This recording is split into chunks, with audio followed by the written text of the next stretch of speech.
अब हम लोग जेई एडवांस 2020 के दो बहुत ही अच्छे क्वेश्चन सॉल्व करते हैं कॉम्प्लेक्स नंबर का। पहला क्वेश्चन है, let S be the set of all complex number z satisfying this thing, then which of the following statements is are true. Statement क्या दे रखा है कि mod z square plus z plus one this modulus is equal to one. तो एक statement में तो आपको दे रखा है the set S has exactly 4 elements. तो क्या ये सही होगा?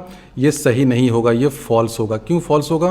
क्योंकि mod z square plus z plus one this is equal to one.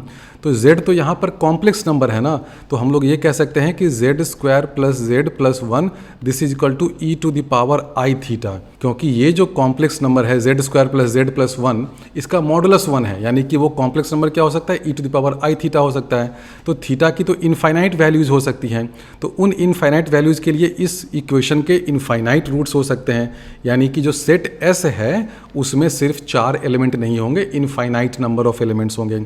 बच्चे इसमें गलती अगर करते हैं वो इसलिए करते हैं क्योंकि वो मॉडुलस इक्वल टू वन देख करके गलती से लिख देते हैं कि अच्छा Z square plus z plus one this is equal to plus minus one. लेकिन ये तो तब होता ना कि अगर जेड की जगह हमें रियल नंबर एक्स दे रखा होता है। अगर क्वेश्चन आपको ऐसा कोई एग्जाम में आ जाए कि x square plus one this modulus is equal to one, तो ऑब्वियसली इसके 4 रूट्स हो सकते हैं, क्योंकि हम लोग x square plus x plus one this is equal to plus minus one करिएगा तो आपको 2 क्वाड्रेटिक इक्वेशन मिलेगा। सॉल्व करिएगा तो हो सकता है 4 रूट्स आपको मिल जाए। लेकिन इस क्वेश्चन में तो ये z जो है वो कॉम्प्लेक्स नंबर है। अब 2 स्टेटमेंट में आपको मॉडुलस z प्लस हाफ के बारे में पूछा है, देखिए सी में भी और ए में भी। और क्वेश्चन में आपको जो दे रखा है वो क्या है? Modulus of z square plus z plus one this is equal to one. तो सबसे पहले तो आपको ये देखना पड़ेगा कि जो हमें दे रखा है उसको थोड़ा सा मैनिपुलेट करके जो हमें चाहिए, हमें क्या चाहिए? मॉडुलस जेड प्लस हाफ, वहाँ तक पहुँच सकते हैं कि नहीं। तो आप ये देखिए कि जो हमें दे रखा है z square plus z plus one, इसको हम लोग ऐसे लिखते हैं जेड स्क्वायर प्लस जेड को कर देते हैं 2 टाइम्स जेड इंटू हाफ। अब आप कहेंगे कि आपने ऐसा क्यों किया? मैंने ऐसा इसलिए किया क्योंकि हमें चाहिए modulus of z plus half. तो यहाँ से हमने 2z हाफ लिखा तो वही चीज़ है। अब हम लोग 1 को ऐसे लिख दें प्लस 1/4 प्लस 3/4। जो 1 है उसको हम लोग ऐसे लिख सकते हैं 1/4 प्लस 3/4। तो अब ये देखिए क्या हो जाएगा, ये वाला जो टर्म है ना, ये शुरुआत के जो 3 टर्म हैं ये बेसिकली क्या है? z प्लस हाफ का होल स्क्वायर है, हो गया। तो जब हम लोग मॉडुलस लेंगे तो इसका मॉडुलस का स्क्वायर हो जाएगा। तो इस चीज़ को हम लोग ऐसे लिख दें z plus half whole square plus यहाँ आ जाएगा 3/4। तो अब दोनों साइड मॉडुलस ले लीजिए, this is equal to this modulus. अब आप ट्राइंगल इनइक्वालिटी लगाइए। तो ट्राइंगल इनइक्वालिटी से आपको क्या दिखेगा कि ये जो 2 कॉम्प्लेक्स नंबर है ना, ये एक कॉम्प्लेक्स नंबर और ये 3/4 भी तो कॉम्प्लेक्स नंबर है। तो इसका जो मॉडुलस होगा वो क्या हो जाएगा? लेस देन और equal to modulus of this thing z plus half whole square plus modulus of 3/4, वो तो ऑब्वियसली 3/4 ही होगा। तो ये तो ट्राइंगल इनइक्वालिटी से समझ में आ गया। अब ये LHS में क्या है? LHS में है z square plus z plus one का मॉड। तो ये तो हर कोई जानता है ये 1 के बराबर है, तो यहाँ पे 1 कर दीजिए। तो देखिए कैसे मैंने मॉडुलस के अंदर जो चीज़ घुसी हुई है उसको थोड़ा सा मैनिपुलेट करके z plus half whole square का मॉडुलस का एक कंडीशन फाइंड कर लिया। यहाँ तक समझ में आया सबको? अब इस 3/4 को आप इधर ले आइए तो आप कह सकते हैं कि modulus z plus half whole square this is greater than और इक्वल टू 1 माइनस 3/4 हो जाएगा 1/4। रूट ले लीजिए दोनों साइड में तो हो जाएगा modulus z plus half this is greater than और इक्वल टू 1/2। रूट इसलिए ले सकते हैं क्योंकि मॉडुलस है तो एक पॉजिटिव नंबर ही होगा ना, तो रूट ले लीजिए। तो modulus z plus half is greater than और इक्वल टू 1/2, यानी कि सी ऑप्शन सही है। तो सी स्टेटमेंट तो सही है, सी सही है तो ए तो नहीं होगा क्योंकि ए और सी दोनों एक दूसरे का उल्टा है। अब हमें चेक करना है कि mod Z is less than और इक्वल टू 2। इसको कैसे चेक किया जाए? क्वेश्चन में आपको दे रखा है mod of z square plus z plus one this is equal to 1, और फिर आपसे ऑप्शन में पूछ रहा है कि मॉड जेड के बारे में ज़रा कुछ बताओ। तो हमें सबसे पहले ये जो एक्सप्रेशन दे रखा है, कौन सा एक्सप्रेशन? एक क्वाड्रेटिक एक्सप्रेशन है ना, Z square plus z plus one. इस एक्सप्रेशन को फैक्टराइज करके हम लोग z के बारे में कुछ पता करें क्या? इसको अगर आप फैक्टराइज कैसे करिएगा, इसका रूट क्या हो जाएगा? बहुत सिंपल है ना, z को अगर आप सिंपल क्वाड्रेटिक फार्मूला से निकालिएगा तो क्या हो जाएगा? -1 plus minus root under 1 minus 4/2। बहुत से बच्चों को तो ये याद भी होगा कि इसका जो 2 रूट है इस इक्वेशन का, अगर इक्वल टू 0 करिएगा तो ओमेगा और ओमेगा स्क्वायर होगा। क्योंकि ये जो इक्वेशन है ना, अगर आप इसको ऐसे लिख दीजिएगा इज इक्वल टू 0, इस चीज़ को ओमेगा सेटिस्फाई करता है क्योंकि omega square plus omega plus 1 is equal to 0 होता है, और इस चीज़ को ओमेगा स्क्वायर भी सेटिस्फाई करता है क्योंकि omega to the power 4 plus omega square plus 1 is equal to 0। तो आप देख कर ही बता सकते हैं कि ये जो क्वाड्रेटिक इक्वेशन है, इसके रूट्स ओमेगा और ओमेगा स्क्वायर हैं। नहीं तो आप यहाँ से देख लीजिए, तो ये क्या आ जाएगा -1 प्लस माइनस ये आ जाएगा √3i/2। तो ये तो आपको दिख रहा है ना कि z जो है वो ओमेगा और ओमेगा स्क्वायर है। यानी कि ये सब करने का पूरा क्या फ़ायदा मिला? फ़ायदा ये मिला कि क्वेश्चन हमें दे रखा है z² plus z plus 1 this modulus is equal to 1। अब मॉडुलस के जो अंदर चीज़ है उसको हम लोग फैक्टराइज करके ऐसे लिख सकते हैं z-1 into z minus omega square this is equal to 1। ऐसे क्यों लिख सकते हैं? ऐसा इसलिए लिख सकते हैं क्योंकि ये जो क्वाड्रेटिक है इसके दो रूट्स हैं ओमेगा और ओमेगा स्क्वायर, तो फैक्टराइज करके ऐसे लिख सकते हैं। अब यहीं से देखिए सारा खेल इस क्वेश्चन का स्टार्ट होता है। ये दो कॉम्प्लेक्स नंबर हैं, उनका प्रोडक्ट का मॉडुलस 1 है और हमसे पूछा है कि मॉडुलस ऑफ z के बारे में आप क्या बोल सकते हो, ये 2 से कम होगा या ज़्यादा होगा। तो सबसे पहले तो हम लोग ओमेगा और ओमेगा स्क्वायर को प्लॉट कर लेते हैं। हर किसी को पता है वो कहाँ होता है, ओमेगा कहीं यहाँ पर होता है, 120 डिग्री उसका आर्गुमेंट होता है, ओमेगा स्क्वायर कहीं यहाँ पे होता है। हमें पता करना है z के बारे में और चेक ये करना है कि जो मॉडुलस ऑफ z है वो 2 से कम होगा या ज़्यादा होगा। तो हम लोग रेडियस 2 का भी एक सर्कल बना ही देते हैं। ये जो ओमेगा और ओमेगा स्क्वायर है ये तो रेडियस 1 के सर्कल पे लाई करते हैं, तो हम लोग एक रेडियस 2 का सर्कल बना देते हैं। तो हम लोगों ने ये एक रेडियस 2 का सर्कल बना दिया है। अब हम लोग को पता करना है कि क्या मॉडुलस ऑफ z जो है वो 2 से कम होगा या ज़्यादा होगा। तो हम लोग प्रूफ बाय कॉन्ट्रडिक्शन करते हैं। मान लेते हैं कि आप बहुत जोश में आ गए हैं और जो आपका मॉडुलस ऑफ z है वो 2 से ज़्यादा है। तो अगर मॉडुलस ऑफ z 2 से ज़्यादा है, इसका मतलब जो z कॉम्प्लेक्स नंबर है वो कहाँ लाई करेगा? वो इस मेजेंटा कलर के जो सर्कल है उससे बाहर कहीं लाई करेगा। अगर modulus of z greater than 2 है तो z कहाँ लाई करेगा? इधर कहीं लाई करेगा। लेकिन उस केस में देखिए क्या प्रॉब्लम होगी। यहाँ से आप देख रहे हैं कि modulus of z minus omega into modulus of z minus omega square this is equal to 1। यानी कि z और ओमेगा के बीच में जो डिस्टेंस है और z और ओमेगा स्क्वायर के बीच में जो डिस्टेंस है, दोनों को मल्टीप्लाई करने पे हमें 1 आना है। और अगर आप कहते हैं कि आपका z इस सर्कल के बाहर है, कहीं यहाँ पर हो गया, कहीं यहाँ पर हो गया, तो देखिए प्रॉब्लम क्या होगी। ये सर्कल है रेडियस 2 का, ये सर्कल है रेडियस 1 का। तो अगर z यहाँ पे हो जाए या यहाँ पे हो जाए या इधर हो जाए, कहीं भी हो जाए, अगर इस सर्कल के बाहर होगा तो मॉडुलस z माइनस ओमेगा 1 से बड़ा नंबर होगा, modulus z minus omega square वो भी 1 से बड़ा होगा। तो वो इस कंडीशन को तो सेटिस्फाई कर ही नहीं सकता है। तो प्रूफ बाय कॉन्ट्रडिक्शन से हम लोग कह सकते हैं कि modulus of z is less than और इक्वल टू 2। तो बी ऑप्शन सही है। अब इसको मैं डिटेल में थोड़ा सा और समझाता हूँ। एग्जाम में अगर आपको इतना समझ में आ गया, ये डायग्राम आपने बना लिया, हो गया, जल्दी से आंसर टिक करिए, आगे बढ़िए। लेकिन मैं इसको डिटेल में समझाता हूँ। देखो आप ये मॉडुलस z इक्वल टू 2 वाला सर्कल देखिए। इस सर्कल पे कौन सा पॉइंट है जो इस ओमेगा के सबसे नज़दीक है? क्या वो ये पॉइंट होगा? नहीं। क्या वो ये पॉइंट होगा? नहीं। क्या वो ये पॉइंट होगा? नहीं, नहीं होगा ना। इस सर्कल पे, मेजेंटा कलर के सर्कल पे ओमेगा के सबसे नज़दीक जो पॉइंट है वो मैं बताता हूँ कौन सा पॉइंट होगा।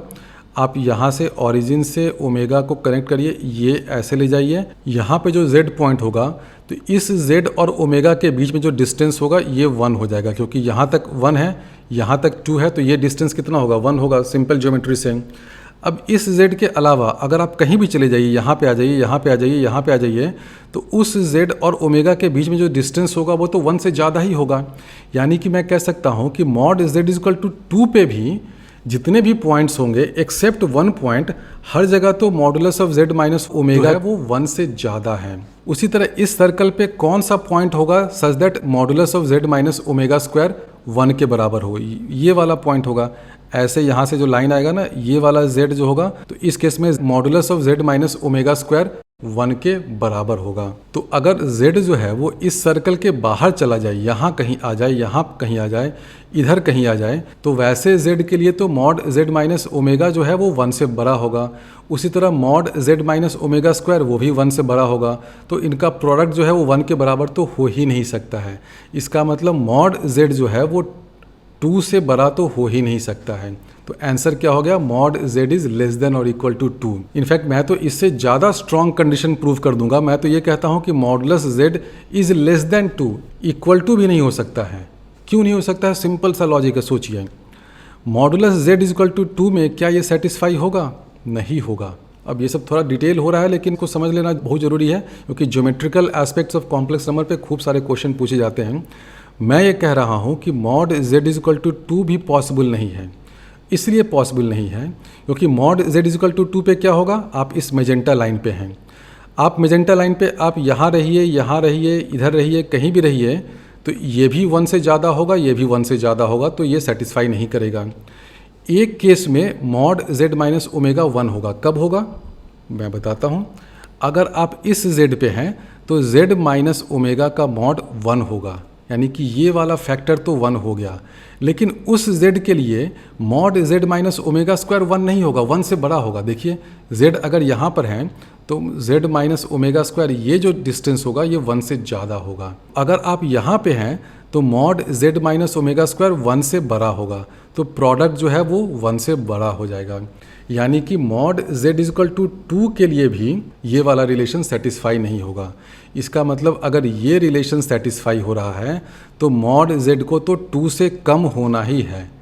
मॉड z इक्वल टू 2 भी अलाउड नहीं है और मॉड z ग्रेटर देन 2 तो बिल्कुल भी अलाउड नहीं है। मॉड z माइनस ओमेगा की मिनिमम वैल्यू 1 होगी और किस z के लिए होगी, इस z के लिए होगी।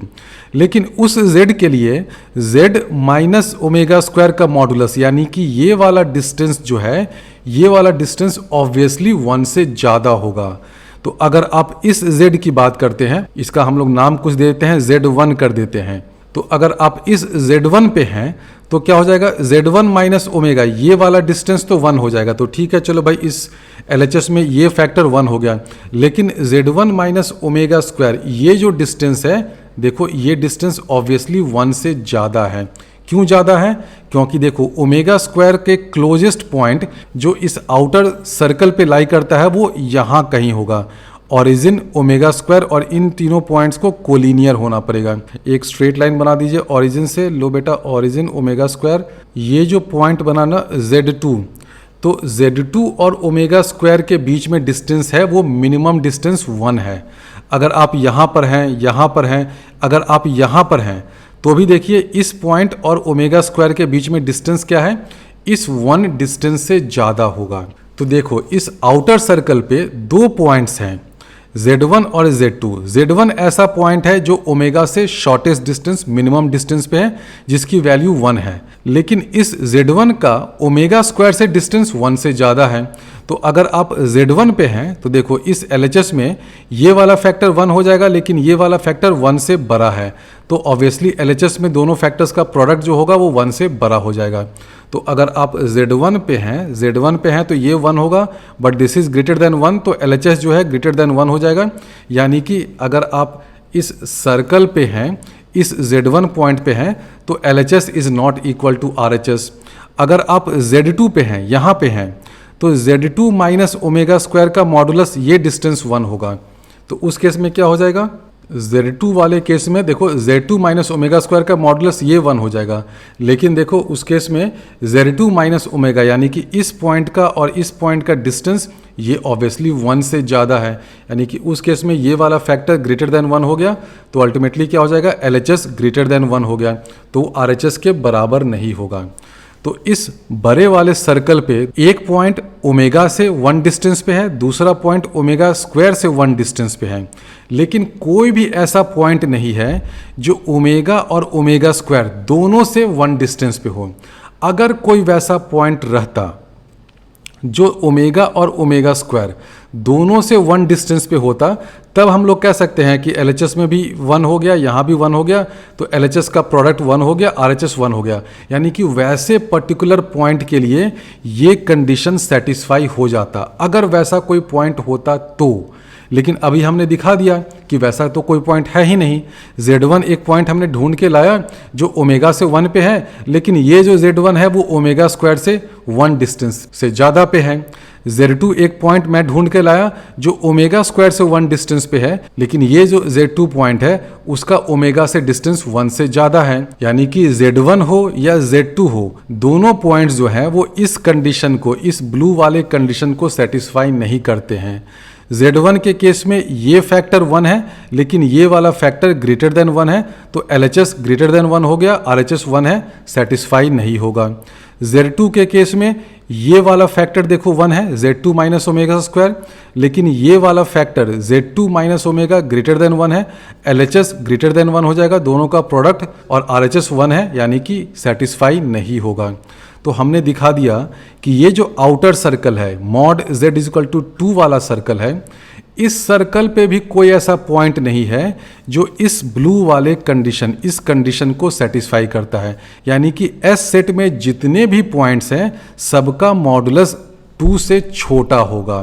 तो देखिए इस स्टेटमेंट को प्रूव या डिसप्रूव करने का बेस्ट तरीका था यूजिंग ज्योमेट्रिकल आर्गुमेंट्स। आपको जो कंडीशन दे रखा था modulus of Z square plus Z plus 1 is equal to 1, उसमें LHS को हमने फैक्टराइज कर दिया इस फॉर्म में, modulus of Z minus omega into modulus of Z minus omega square equal to 1। अब इस मॉडुलस को हमने देखा कि क्या है, ओमेगा से उस पॉइंट का डिस्टेंस, ये क्या है, ओमेगा स्क्वायर से उस पॉइंट का डिस्टेंस, और इसी डिस्टेंस के आर्गुमेंट का यूज करके हमने दिखा दिया कि modulus of Z has to be less than 2 for all Z belonging to S। क्योंकि अगर मॉड Z ग्रेटर देन 2 है, इसका मतलब आप यहाँ कहीं हैं, यहाँ कहीं हैं, यहाँ कहीं हैं, इधर कहीं हैं, तो उस केस में ये वाला फैक्टर ग्रेटर देन 1 है, ये वाला फैक्टर भी ग्रेटर देन 1 है, तो LHS ग्रेटर देन 1 हो गया, this can not be equal to 1। तो ये इस क्वेश्चन को सोचने का, अटैक करने का, सॉल्व करने का सही तरीका है। मैंने ज़्यादा डिटेल में समझाया क्योंकि ये सब चीज़ समझना चाहिए, तभी आप एडवांस लेवल के क्वेश्चन सॉल्व कर पाइएगा। तो बी ऑप्शन सही है, और मैंने तो ये भी प्रूव कर दिया कि मॉड Z जो है लेस देन 2 होगा, यानी कि इस कंडीशन से ज़्यादा स्ट्रिक्ट कंडीशन मैंने प्रूव कर दिया।